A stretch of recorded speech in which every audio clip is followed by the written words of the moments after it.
Umphakathi uphume ngothi lwawo uzonxusa ukuthi ongabonwayo angenelele kulolu daba. uJocelyn Smith wagcina ukubonakala ngalolu suku nyakenye. Ngokophenyo oselwenziwe ngaphambi kokuthi anyamalale, umama wakhe wabonakala ekhulumisana nowesifazane owayehamba ngemoto emhlophe eyiveni engaziwa endaweni.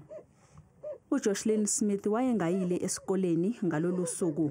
Emva kwalokho akaphindanga wabonakala.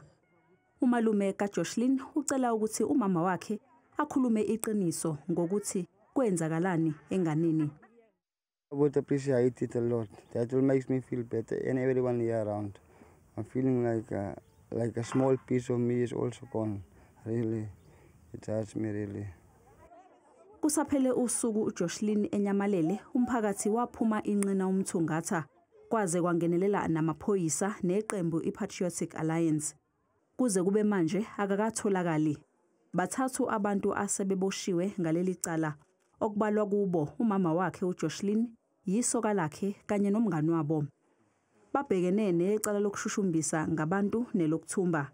Enkantolo kuvele nokuthi umama kaJocelyn wayempakishele isikhwama ngaphambi kokuthi anyamalale.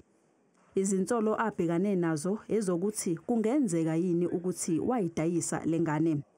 Leli cala lizoqala ukuqulwa ngoNdasa enkantolo ephakeme yaseKapa.